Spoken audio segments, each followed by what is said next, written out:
Folks, we ask that you would like the video, share these videos out on social media. Folks don't always know that we are here talking college football, talking Michigan football with all of you, unless you extend that offer. So let folks know that we're here talking college football with all of you, and subscribe right here at the Voice of College Football. Get on over to Isaiah's site. Wolverines Wire is where you can find Isaiah and his work on Michigan football. The running back room is the best in the Big Ten. It's arguably the best in the country. And then when you look at Donovan Edwards and Blake Corum as individuals, they might separately be the two best in the Big Ten, may separately be the two best in the country. The only matter at hand is, hey, let's keep both of these guys healthy. We saw 2022 where Edwards was banged up early. And then, of course, he came roaring down the stretch when needed when Blake Corum left, and he really lit it up against Ohio State, Purdue, and against TCU for big numbers that almost got him to 1,000 yards, largely in the strength of those three games.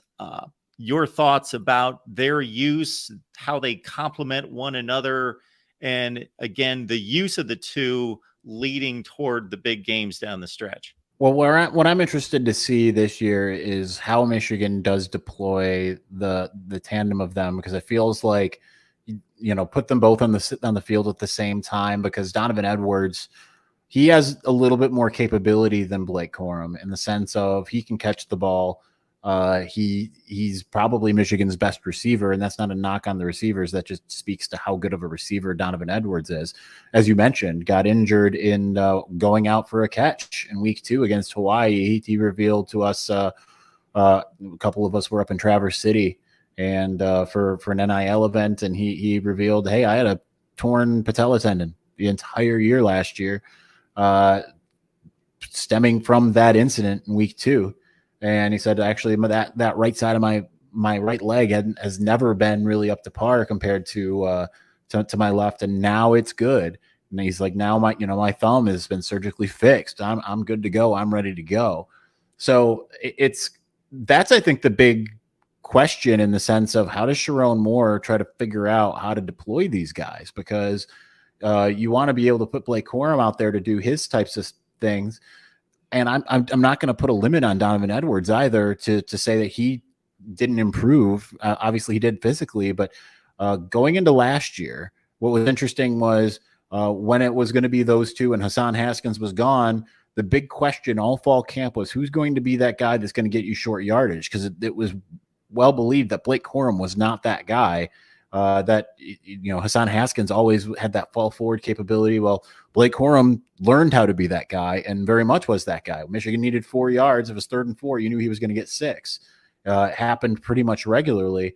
So I think the same type of thing. I'm wondering if Donovan Edwards has added that to his arsenal. And then the same thing goes for Blake Corum. If Blake Corum learns how to be a little bit more dynamic of a pass catcher, I mean, how do you stop that? So they've got those two guys that have similar skill sets, both have a lot of speed, but also can do very different things. And I think the big question is, how do you deploy them? Last year, Michigan was very heavy on Blake Corum and gave him the ball 30 times a game. Jim Harbaugh said back on June 1st that his intention is each of them gets about 8 to 10 carries a game, or at least 8 to 10 touches. He didn't say carries, he said touches. That's important to note. So it will be interesting to see how that goes, or, do they end up reverting back to what they were doing? Blake Corum gets to be on a roll and he keeps going. Edwards is predominantly a home run hitter, whereas Blake Corum has that Barry Sanders-esque shiftiness, right? He can make those cuts and make guys miss. So they're certainly both thought as lightning, right?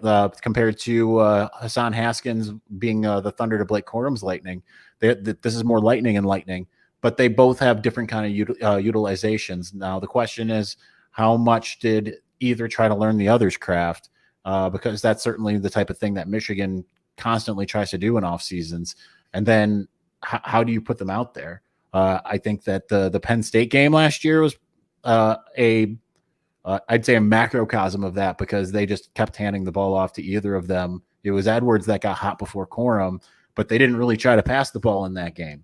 So it'll be interesting to see if they can have similar production while adding in more of the pass game that they clearly want to utilize with JJ McCarthy. And when they're both healthy, the effectiveness of a third back is not important. But if you get into a situation like last year, when only one is fully healthy all the time, then the effectiveness of what the number 3 guy is, who becomes the number 2 guy, whether that's CJ Stokes or Khalil Mullings or someone else, then becomes they become more important, obviously, to give the first guy a blow and be a competent backup. So the 2 names that I mentioned, are those the 2 guys in play? Anybody else? I would say those 2, but I would also add true freshman Benjamin Hall, who really showed out in the spring game. Not a highly recruited guy at all, out of Kennesaw, Georgia. And he's a 3-star, wasn't even a starter on his team, I don't believe. I actually met up with him last week, and I told him, I was like, I had a feeling you were going to show what you showed in that spring game when you got over 100 yards. The first moment I saw you, because he arrived in at the end of the year last year, got to, as an early enrollee, partake in bowl prep, and he went with the team to Phoenix. And these guys' legs are tree trunks. Just, they're the biggest legs I've ever seen on a running back. It's one of those things you just take one look at that and you're like, that guy's going to be able to move some piles, and he's got speed on top of it, which is kind of incredible.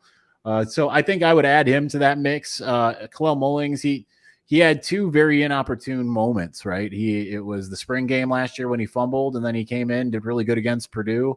As well as in just limited duty against Ohio State, only to fumble on the goal line again in the college football playoff against TCU. And then CJ Stokes, his fumble against Maryland in week 4 was kind of the moment that he got shut down. But I talked to him on June 1st as well, and CJ Stokes said, like, listen, that's not indicative of who I am. The coaches have seen what I'm capable of. I'm breaking these big, long runs constantly in practice. So I think Michigan has a wealth of riches. I mean, they might not all be these highly recruited names, right? None of the 3 that we're talking about here are necessarily guys that you're going to put on the same level as the 2 starters. They're not going to be on the same level as what Ohio State or Penn State has as their 2 main guys. That said, Michigan's had some pretty good opportunities given to them by 3-star type tailbacks, coached by Mike Hart, who himself was a 3-star tailback. It's from Hassan Haskins out of Eureka, Missouri, to Karan Higdon out of Florida, who was an Iowa commit. Both of those guys were 3-stars, were not highly regarded, and yet turned into being really good players. I would not be surprised if one of those 3 has that type of capability within them. The question just is how many opportunities are they going to get, just kind of given the wealth of talent, but with the 2 co-starters.